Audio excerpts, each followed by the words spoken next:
ईश्वर के साथ बातचीत। चैप्टर 2। तू मुझे जीवन का रास्ता दिखाएगा। तेरे निकट आनंद भरपूर है। तेरे दाहिने हाथ सुख सर्वदा ही बना रहता है। ताउम्र ईश्वर तक पहुंचने का मार्ग मैं ढूंढता रहा हूं। हाँ, मैं जानता हूं। और आज जब वे मेरे सामने है तो मैं यकीन ही नहीं कर पा रहा हूं। लग रहा है जैसे मैं यहाँ बैठा खुद को ही लिख रहा हूं। यही तो तुम कर रहे हो। ऐसा नहीं लग रहा है जैसा कि ईश्वर के साथ बातचीत में लगता होगा। तो क्या तुम चाहते हो कि घंटे बजें, शंख बजें? अगर अरेंज हो सका तो मैं वे भी कर दूंगा। क्या आप जानते हैं कि ऐसे लोग भी होंगे जो इस किताब को ईश निंदा व अनैतिक किताब कहेंगे, इसे अपवित्र कहेंगे, खास तौर से तब जबकि आप खुद को एक अनुभवी ज्ञानी जैसा दिखाएंगे। तुम्हें एक बात मैं स्पष्ट कर दूं। तुम्हारी ये धारणा है कि ईश्वर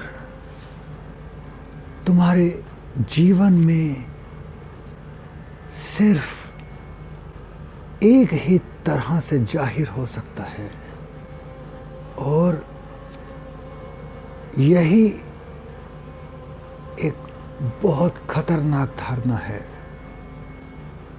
तुम्हारी ये धारणा कि तुम्हें ईश्वर को हर जगह सब जगह देखने से महरूम कर देती है।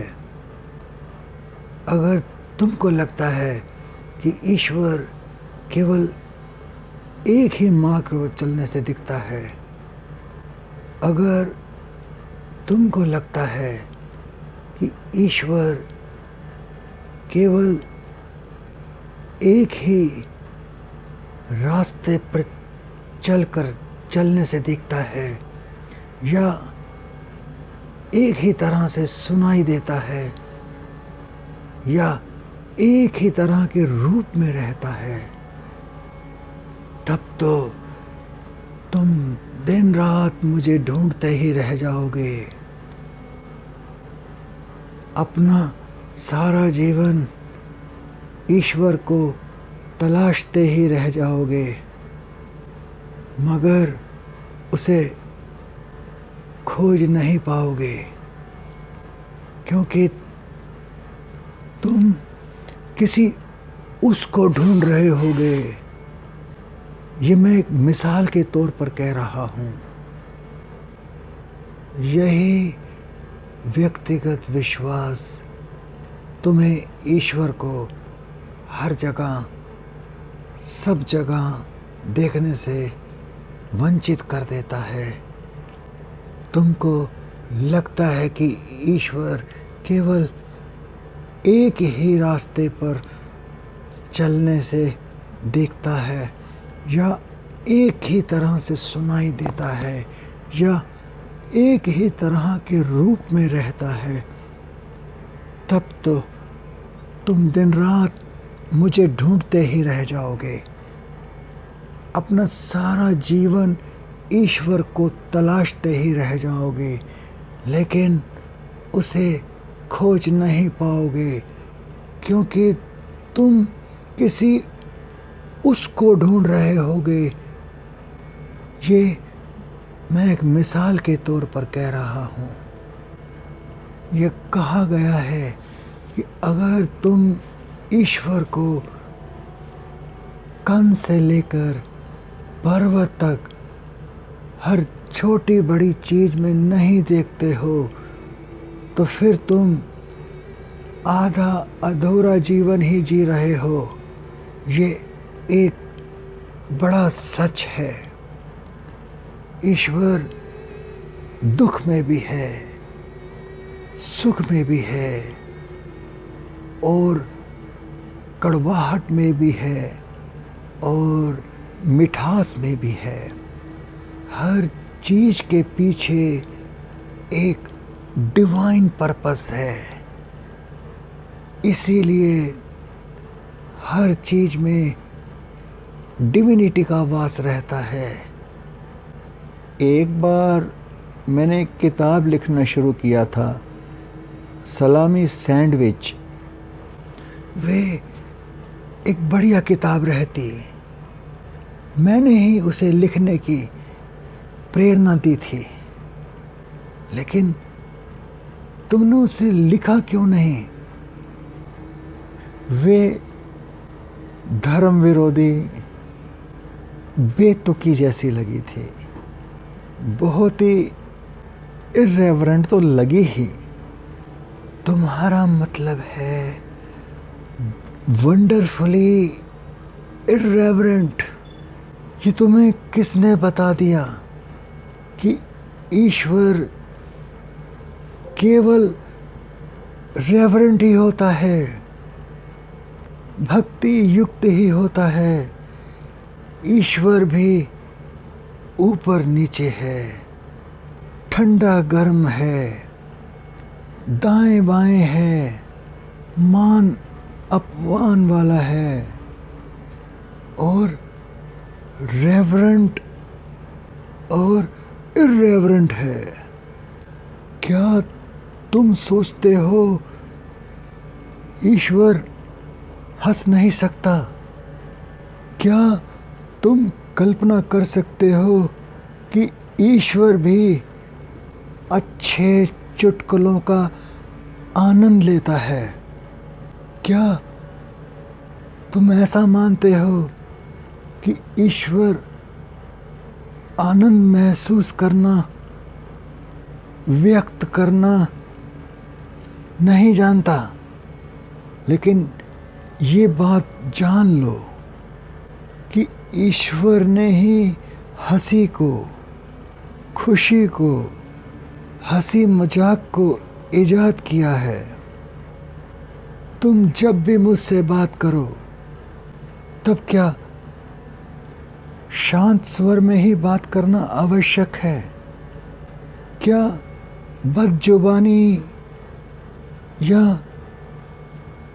सख्त शब्द मेरी दृष्टि में वर्जित होते हैं? नहीं, बल्कि तुम मुझसे वैसे ही बात कर सकते हो जैसे कि अपने दोस्त से करते हो। क्या तुम्हें लगता है कि कोई शब्द ऐसा है जो मैंने सुना ना हो? क्या कुछ भी ऐसा है जो मैंने देखा ना हो? कोई ऐसा कंपन, कोई ऐसी ध्वनि जिसे मैं जानता ना हूँ? क्या तुम सोचते हो कि इनमें से कुछ को मैं घिनौना समझता हूँ और बाकी मुझे बहुत प्यारे हैं? तो मैं तुम्हें बता दूँ, मैं किसी भी चीज़ को तुच्छ नहीं मानता। संसार में कुछ भी मेरे लिए अरुचिकर नहीं है। ये तो जीवन है, और जीवन एक उपहार है, एक ऐसा खजाना है जिसके बारे में कोई कुछ नहीं कह सकता, बयान नहीं किया जा सकता। ये पवित्रों में पवित्रम है। मैं ही जीवन हूँ, क्योंकि जीवन का प्राइम कंपोनेंट भी मैं ही हूँ। जीवन का हर पहलू एक डिवाइन पर्पस रखता है। ऐसी कोई चीज वजूद में है ही नहीं जिसे ईश्वर ने समझ ना लिया हो और उसके होने की स्वीकृति ना दी हो। ऐसा कैसे हो सकता है? उस बुराई का क्या जो आदमी ने पैदा की है? तुम ऐसा कुछ पैदा कर ही नहीं सकते जो कि ईश्वर के प्लान से बाहर हो।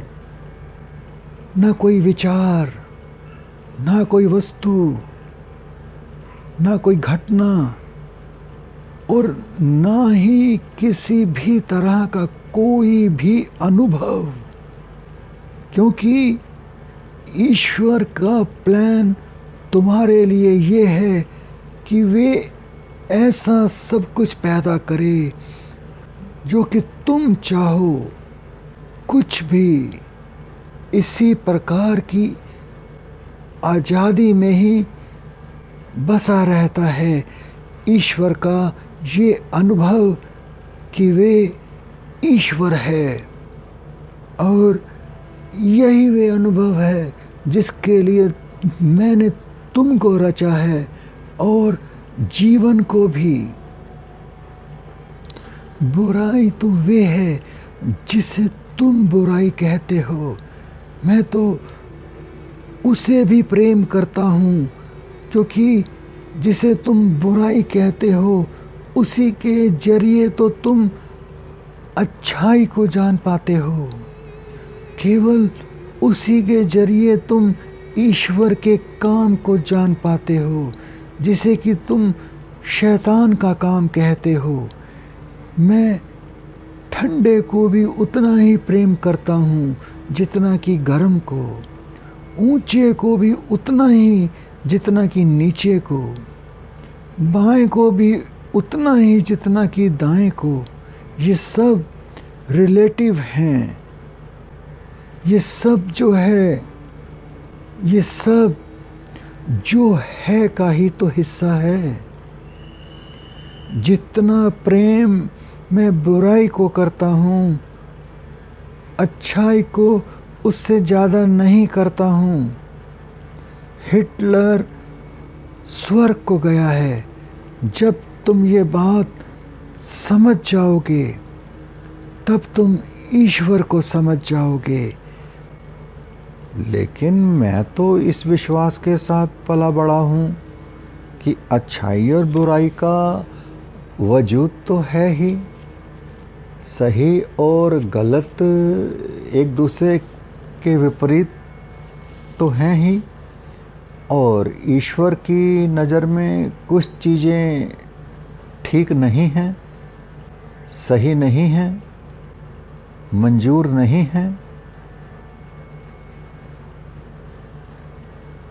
ईश्वर की नज़रों में हर चीज़ मंजूर है, क्योंकि ईश्वर किसी भी ऐसी चीज़ को नकार कैसे सकता है जो है। किसी चीज़ को ना मंजूर करने का मतलब तो उसके होने को ही नकारना हुआ। ये कहना कि वे चीज़ सही नहीं है तो ये कहना हुआ कि वे मेरा हिस्सा नहीं है। लेकिन ऐसा होना तो संभव ही नहीं है। फिर भी खुद पर खुद का यकीन रखो और अपनी सही वैल्यूज़ पर बने रहो, क्योंकि ये तुम्हारे माता पिता के, उनके पूर्वजों के, तुम्हारे मित्रों के और तुम्हारे समाज की वैल्यूज़ हैं। ये तुम्हारे जीवन का फ्रेमवर्क बनाते हैं और उनको खोना तुम्हारे ही अनुभव के ताने बाने को उधेड़ देने जैसा होगा। लेकिन फिर भी एक एक करके उनका एग्जामिन करो, उनमें से हर एक का केयरफुली रिव्यू करो। पूरे भवन को मत गिराओ, बल्कि हर ईंट को बारीकी से देखो, और जो ईंटें टूटी फूटी हों और भवन के ढांचे को सपोर्ट न दे रही हों, उन्हें बदल डालो। सही या गलत के बारे में तुम्हारी धारणाएं केवल धारणाएं ही तो हैं। धारणाएं तो केवल वे विचार हैं जो उस सार तत्व को रूप व आकार देते हैं जो तुम हो, और इनको बदलने का, इनमें कोई भी बदलाव लाने का एक ही कारण और एक ही गोल होता है।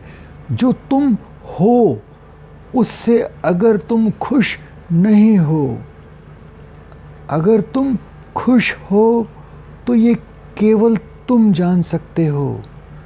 अपने जीवन के बारे में केवल तुम ही ये कह सकते हो, ये मेरा बनाया हुआ है और इसमें मैं बहुत खुश हूँ। अगर तुम्हारी वैल्यूज़ तुम्हारा नफ़ा कर रहे हैं तो उन्हें थामे रखो, उनके लिए दलील दो, उनके रेस्क्यू के लिए फाइट करो, लेकिन इस तरह कि किसी को कोई नुकसान ना हो। किसी को ठीक करने के लिए उसे हानि पहुंचाना बिल्कुल भी आवश्यक नहीं है। एक तरफ आप कहते हैं कि अपने वैल्यूज़ को थामे रहो, और दूसरी तरफ आप कहते हैं तुम्हारी सारी वैल्यूज़ गलत हैं। इस पशोपेश से मुझे निकालिए। मैंने ये नहीं कहा है कि तुम्हारी वैल्यूज़ गलत हैं, लेकिन वे सही भी नहीं हैं। वे तो केवल तुम्हारे कंक्लूजन्स, फिक्सेशंस और तुम्हारे डिसीजन हैं। उनका ज़्यादातर हिस्सा ऐसा है जिसे तुमने बनाया ही नहीं है, बल्कि किसी और ने बनाया है। शायद तुम्हारे माता पिता ने, तुम्हारे धर्म ने, या तुम्हारे गुरुओं ने, इतिहासकारों व राजनेताओं ने। तुमने अपने सच में ऐसे बहुत ही कम वैल्यू एडेड डिसीजंस जोड़े हैं जो तुमने स्वयं अपने और केवल अपने ही अनुभव के आधार पर तय किए हों। लेकिन ये अनुभव ही तो हैं जिसके लिए तुम यहाँ आए हो। और उस अनुभव से ही तुमने खुद को बनाना है। लेकिन अभी तक तो तुमने खुद को दूसरों के अनुभव के अनुसार ही बनाया है। अगर पाप जैसी कोई बात होती है तो वे ये है, दूसरों के अनुभव के अनुसार खुद को बनने देना। ये वे पाप है जो तुमने किया है, तुम सब ने किया है। तुम अपने अनुभव का इंतजार ही नहीं करते, बल्कि दूसरों के अनुभव को ही तुम धर्म उपदेश के रूप में स्वीकार कर अंगीकार कर लेते हो।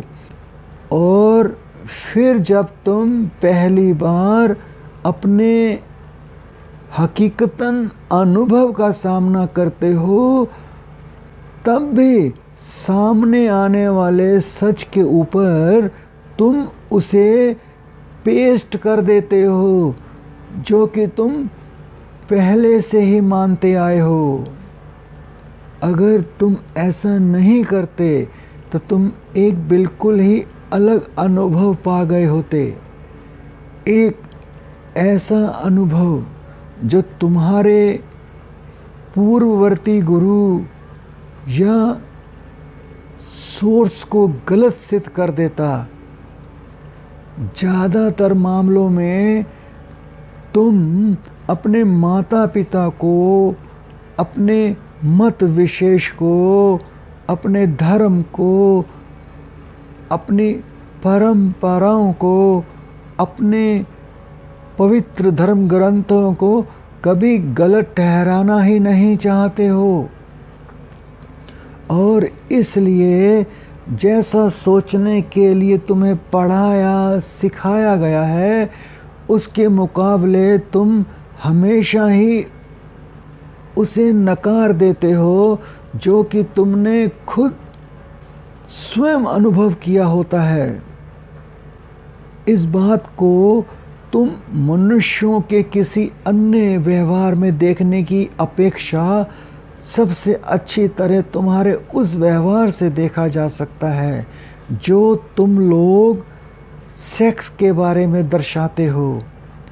हर कोई जानता है कि इंसान जिन शारीरिक अनुभवों को पाने में सक्षम है, उनमें सेक्स का अनुभव ही सबसे प्यारा, सबसे उद्दीप्त, सबसे सशक्त, सबसे आनंददायी, सबसे ऊर्जावान, सबसे सकारात्मक, सबसे अंतरंगता वाला और सबसे मनोरंजक शारीरिक अनुभव होता है।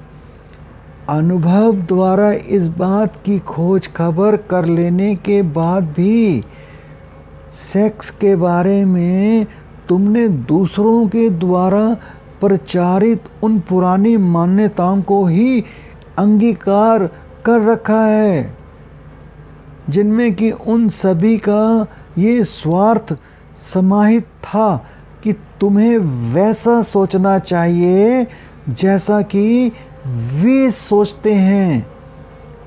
ये मान्यताएं, ये निष्कर्ष और ये धारणाएं तुम्हारे अपने अनुभव के बिल्कुल उलट चलती आई हैं। चूँकि अपने गुरुओं को गलत बताने से तुम परहेज करते हो, तुम खुद को इसलिए ये तसल्ली देकर चुप करा लेते हो कि तुम्हारे ही अनुभव में कोई गड़बड़ी रही होगी। इसका नतीजा ये हुआ है कि इस विषय के वास्तविक सच के बारे में तुम खुद को धोखा देते आए हो और इसके विनाशकारी परिणाम भी भुगतते आए हो। बिल्कुल ऐसा ही कुछ तुमने धन दौलत के साथ भी किया है। अपने जीवन में जब जब तुम्हारे पास भरपूर धन हुआ है, तुमने खुद को बहुत बड़ा महसूस किया। धन को पाकर तुमने खुद को बहुत बहुत बड़ा महसूस किया है, और उसको खर्च करने में भी तुमने खुद को बहुत बड़ा महसूस किया है। इसमें कुछ भी बुरा नहीं था, कोई बुराई नहीं थी, और ना ही कुछ गलत था। लेकिन इस विषय में भी दूसरों के ही उपदेशों को तुमने अपने अंतस में इतनी गहराई तक बिठा लिया है कि सच के नाम पर तुमने अपने अनुभव की ही बलि दे डाली है। दूसरों के सच को अपना सच बनाते हुए तुमने धन के चारों तरफ विचारों का ताना बाना बुन लिया है, जबकि विचार तो सृजनशील हुआ करते हैं। इस तरह तुमने धन दौलत के इर्द गिर्द अपनी ही एक ऐसी हकीकत गढ़ ली है जो कि तुम्हें धन से दूर धकेलती रहती है। तो फिर तुम उस चीज को अपनी ओर खींचने में क्यों लगे रहते हो जो कि अच्छी है ही नहीं। कमाल की बात है कि एक ऐसा विरोधाभास तुमने ईश्वर के इर्द गिर्द भी खड़ा कर लिया है। ईश्वर के बारे में हर वे बात जो तुम्हारा हृदय अनुभव करता है, वे कहता है कि ईश्वर अच्छा है। लेकिन ईश्वर के बारे में हर वे बात जो तुम्हारे गुरु तुम्हें बताते हैं, वे कहती है कि ईश्वर बुरा है। तुम्हारा हृदय तुमसे कहता है कि ईश्वर से बिना डरे प्रेम किया जाना चाहिए। तुम्हारे गुरु कहते हैं कि ईश्वर से डरना चाहिए, क्योंकि वे सजा देने वाला है। वे ये भी कहते हैं कि ईश्वर के कोप से डर कर रहना चाहिए, कि उसके सामने तुम्हें डर से कांपते हुए रहना चाहिए। जीवन भर तुम्हें ईश्वर के फैसले से डरते हुए जीना चाहिए, क्योंकि ईश्वर न्यायी है, ऐसा तुम्हें बताया गया है। और ये जग जाहिर है कि जब तुम ईश्वर के भीषण न्याय का सामना करते हो, तब कैसी कैसी मुसीबतें झेलते हो। तुम्हें ईश्वर के आदेश का आज्ञा पालन करना ही पड़ता है, वरना तुम भुगतते हो। इससे भी बड़ी बात यह है कि तुम्हें तर्क संगत प्रश्न पूछने की भी इजाज़त नहीं है। जैसे अगर ईश्वर चाहता था कि उसके विधानों का कड़ाई से अनुपालन किया जाए, तो फिर उन विधानों की अवज्ञा की संभावनाओं को उसने बनाया ही क्यों? तुम्हारे गुरु इस पर कहते हैं क्योंकि ईश्वर चाहता था कि सिलेक्शन करने में तुम फ्री रहो। लेकिन ये सिलेक्शन करने का कैसा फ्रीडम है कि किसी एक चीज़ के बजाय अगर तुम दूसरी चीज़ चुन लेते हो तो सजा मिलती है। ये फ्री विल कैसे कही जा सकती है, जबकि वे तुम्हारी इच्छा है ही नहीं, बल्कि वे तो किसी और की इच्छा है जो कि तुमको करनी ही है। जो लोग तुम्हें ऐसे पाठ पढ़ाते हैं वे ही ईश्वर को एक तमाशा बना देते हैं। तुम्हें ये भी कहा जाता है कि ईश्वर बड़ा दयालु है, ईश्वर बहुत क्षमाशील है। लेकिन अगर तुम उससे सही तरह से क्षमा नहीं मांगते हो, अगर तुम सही तरह से ईश्वर की शरण में नहीं जाते हो, तो तुम्हारी अनुनय विनय पर कोई सुनवाई नहीं होगी, तुम्हारी पुकार पर कोई तवज्जो नहीं दी जाएगी। चलो, अगर कोई केवल एक सही तरीका हो तो भी कुछ बुराई नहीं है, लेकिन यहाँ तो उतने ही सही तरीके हैं जितने कि उन्हें बताने वाले गुरु हैं। इस तरह अपने व्यस्क जीवन का काफ़ी समय तो तुम पूजा करने का, आज्ञा पालन करने का, ईश्वर की सेवा करने का सही तरीका तलाश करने में ही गवा देते हो। इस पूरे एपिसोड की विडंबना ये है कि मैं तो तुमसे अपनी पूजा कराना और अपनी आज्ञा का पालन कराना ही नहीं चाहता हूँ, और ना ही किसी किस्म की हुक्म जी हजूरी भी। ये कतई जरूरी नहीं है कि तुम मेरी सेवा करो। ऐसे व्यवहार की मांग तो इतिहास में राजाओं की अपनी प्रजा से रहा करती थी, विशेष रूप से उन राजाओं की जो अहमन्य, असुरक्षित व अत्याचारी हुआ करते थे। ऐसी मांग किसी भी तरह से ईश्वरीय मांग हो ही नहीं सकती।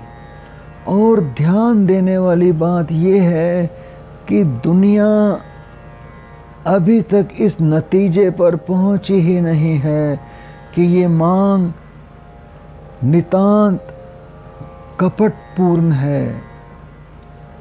विधाता की इच्छा या आवश्यकता के साथ इसका कुछ भी तालमेल लेना या देना नहीं है। विधाता को किसी चीज की कोई आवश्यकता ही नहीं है। जो कुछ है वे परफेक्ट है, वही सब कुछ है।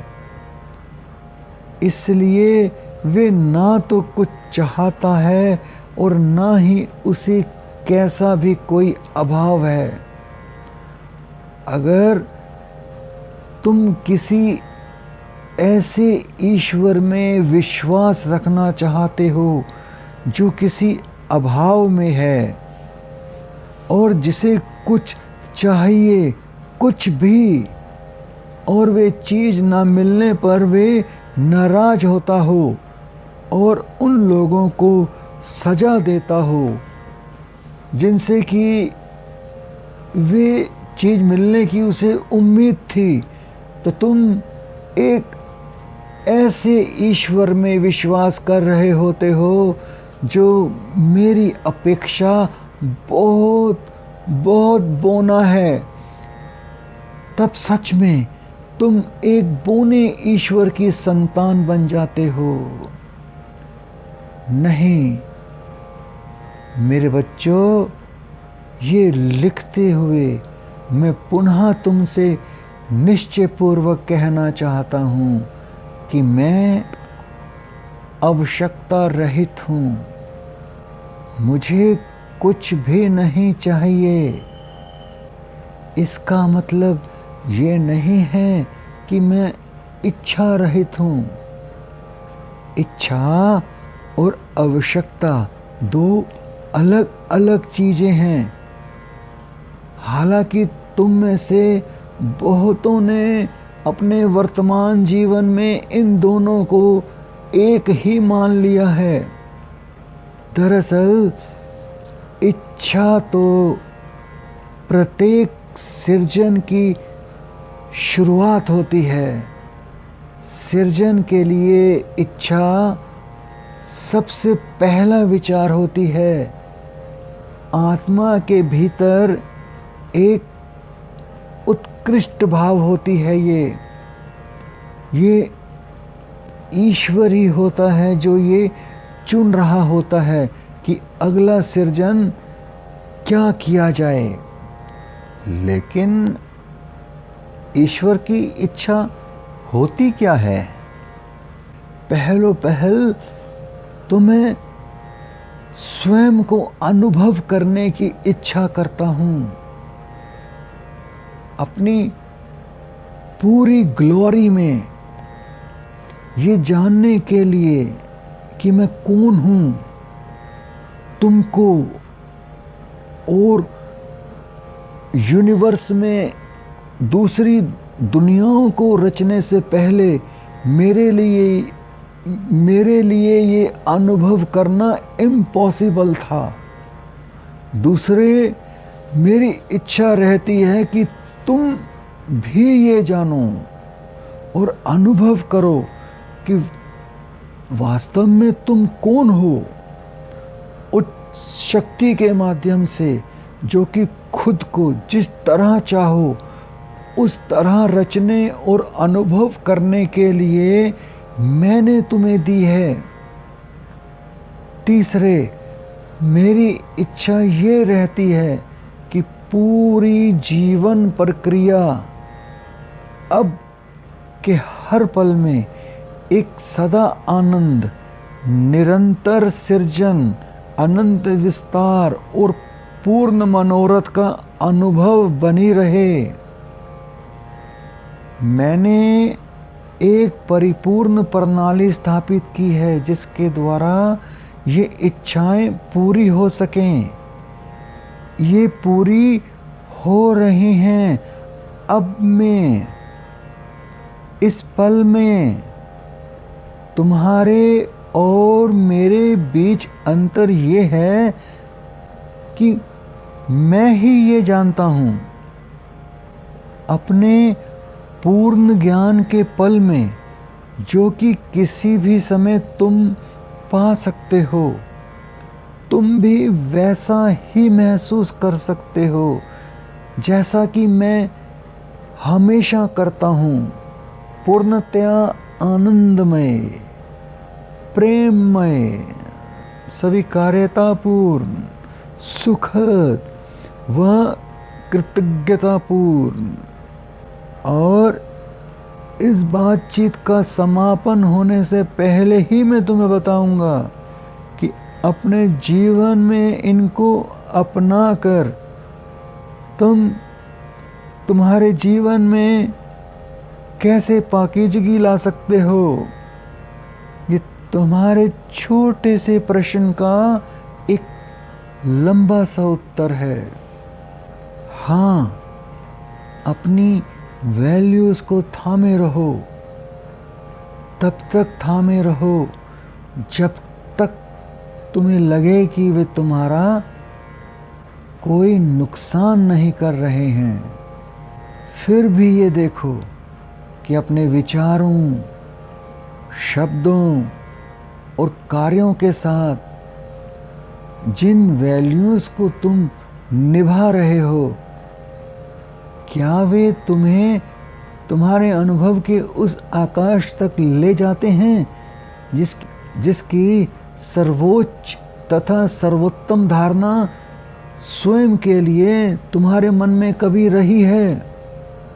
अपने एक एक वैल्यूज़ की बारीकी से एग्जामिन करो, उन्हें इस तरह रोशनी में रखो कि जनसाधारण भी उनकी जांच परख कर सके।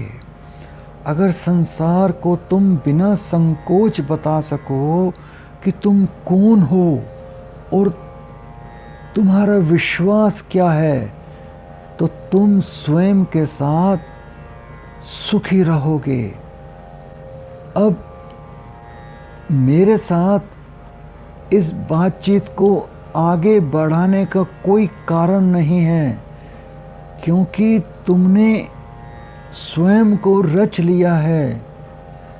स्वयं के लिए एक ऐसे जीवन को रच लिया है जिसे कि अब और सुधार की आवश्यकता नहीं है। तुम परफेक्शन तक पहुंच गए हो। इस किताब को अब रख दो। लेकिन मेरा जीवन तो परफेक्ट नहीं है। अभी तो ये बंडल ऑफ इम्परफेक्शंस है, परफेक्शन के आसपास भी नहीं है। मैं परफेक्ट नहीं हूँ। कभी कभी मैं चाहता हूँ, और पूरे हृदय से चाहता हूँ, कि इन कमियों को मैं सुधार सकूं, अपने व्यवहार के कारणों को मैं जान सकूं, और मैं जान सकूं कि किन वजहों से ये गिरावट है, कि मेरे मार्ग में क्या क्या बाधाएं हैं।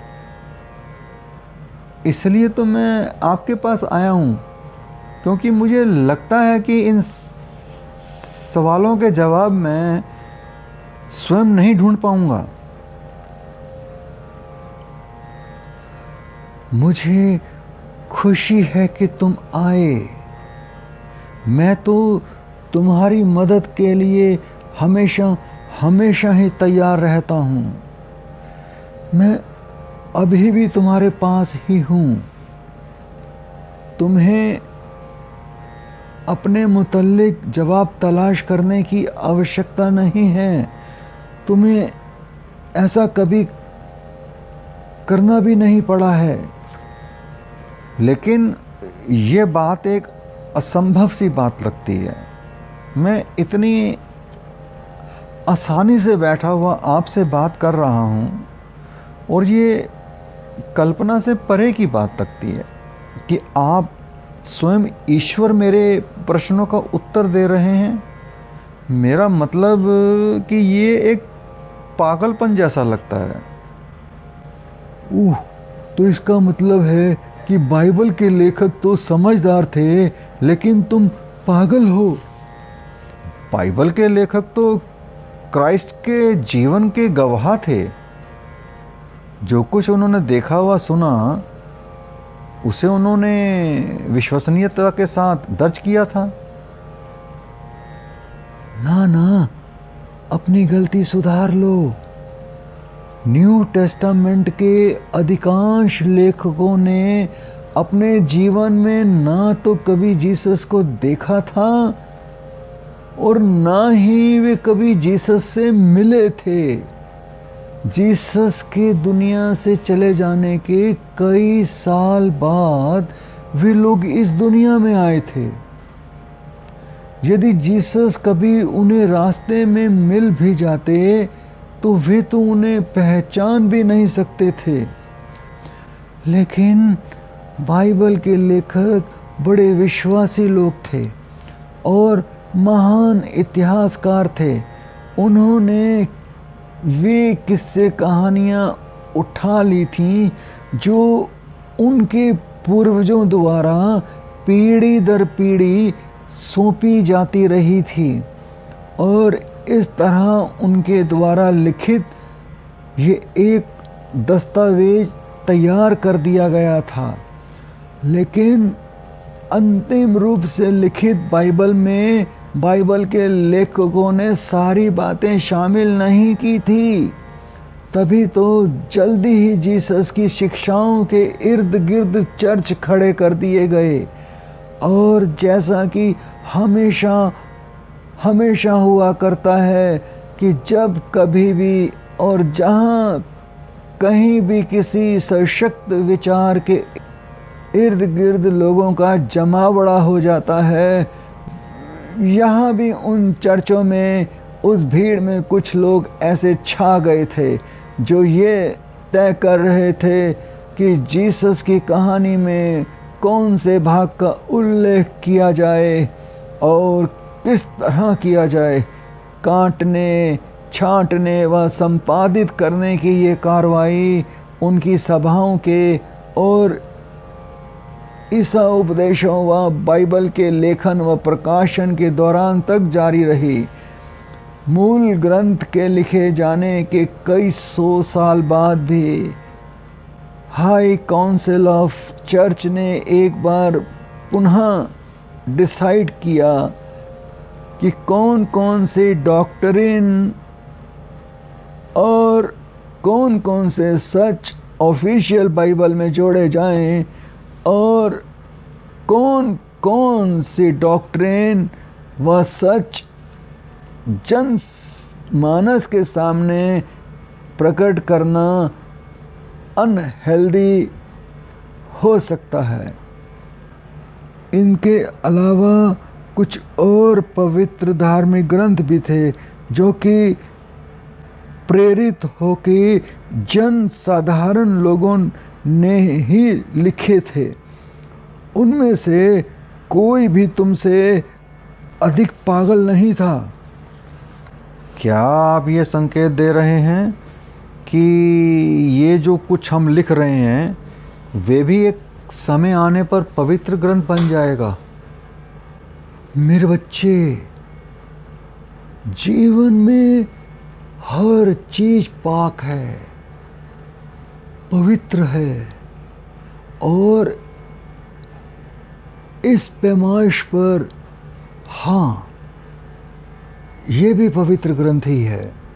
लेकिन तुम्हारे साथ में शब्दों की बाल की खाल नहीं निकालूंगा, क्योंकि मैं जानता हूं कि तुम्हारे कहने का अर्थ क्या है।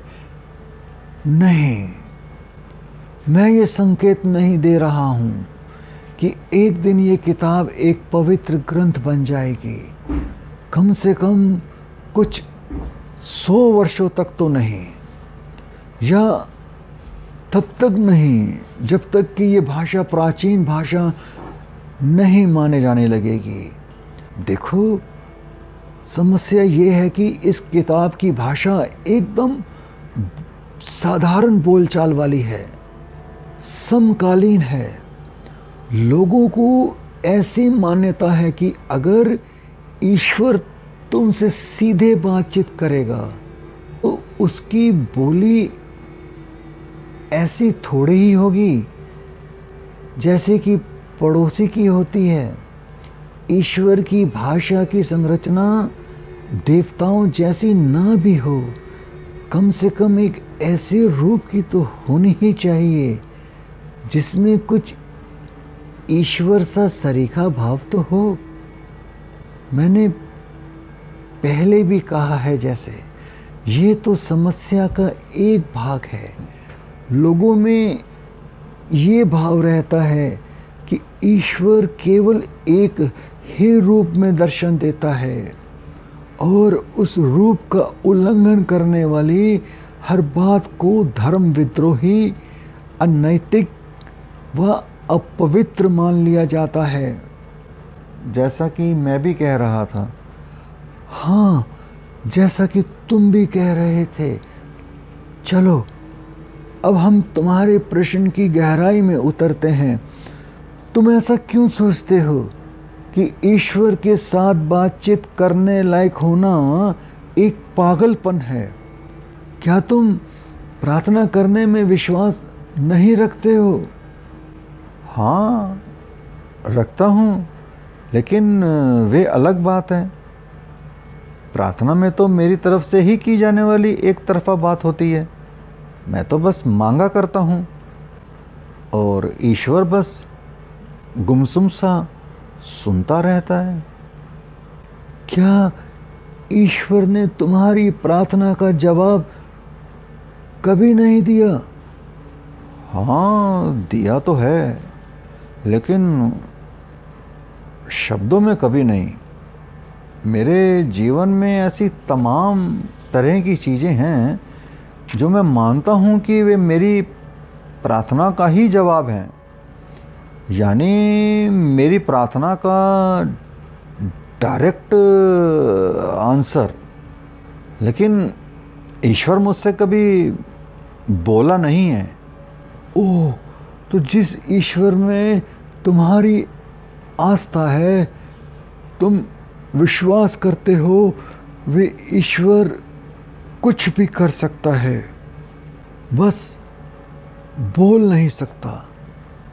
ईश्वर वाकई बोल सकता है, अगर वे ऐसा करना चाहे तो। लेकिन ये बात कुछ नामुमकिन सी लगती है।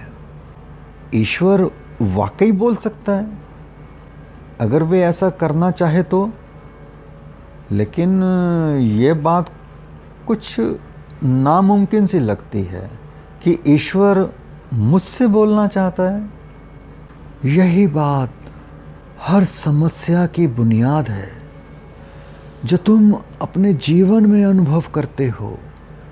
यानी तुम खुद को कभी इतना काबिल मानते ही नहीं हो कि ईश्वर तुमसे बात कर सके।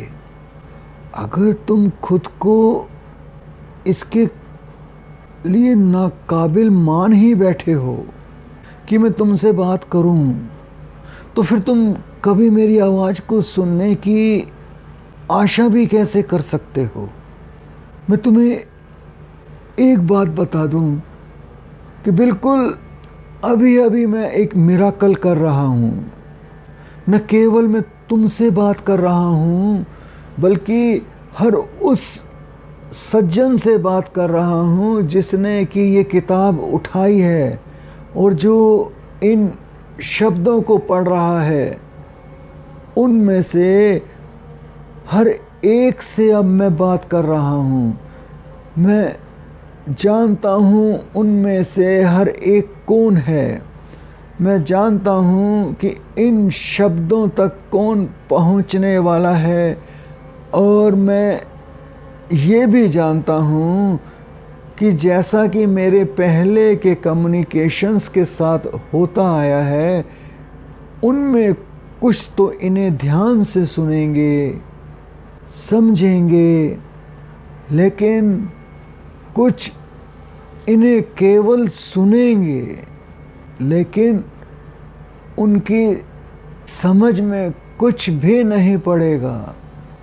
ठीक है, लेकिन इसके साथ ही मेरे मन में एक और बात भी आ रही है, और वे ये कि इस डायलॉग की सारी मटेरियल को मैं एक किताब के रूप में पब्लिश करने की सोच रहा हूँ, जबकि मैं अभी इसे लिख ही रहा हूँ। तो ठीक है, इसमें गलत क्या है? क्या इस पर ये इल्ज़ाम नहीं लगाया जाएगा कि ये सब मैंने फ़ायदा कमाने के लिए किया है?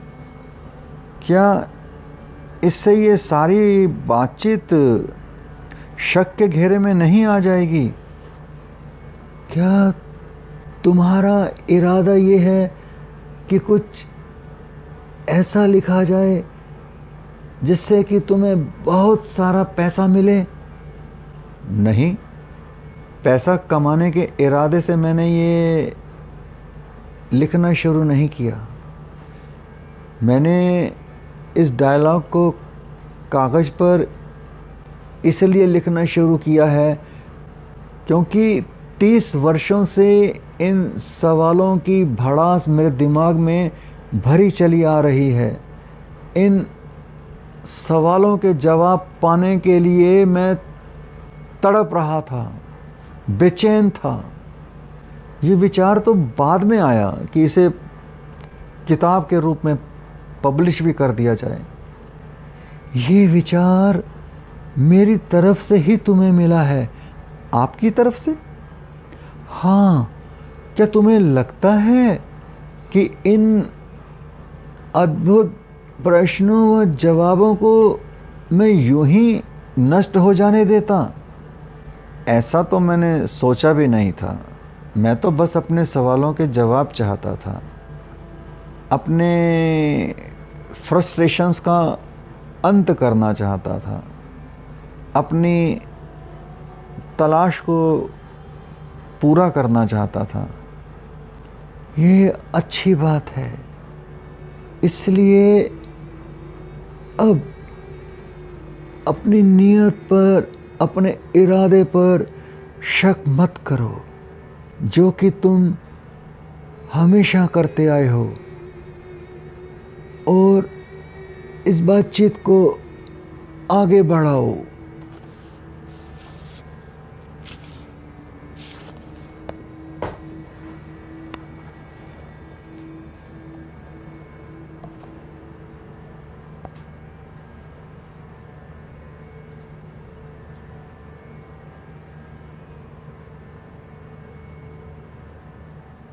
ईश्वर के साथ हमारी बातचीत जारी रहेगी नेक्स्ट अपलोड के साथ। ईश्वर के साथ बातचीत का ऑडियो अगर आपको पसंद आया हो तो कृपया इसे शेयर करें, लाइक करें, और क्वालिटी ऑडियो बुक्स के लिए चैनल सब्सक्राइब करें। Thank you.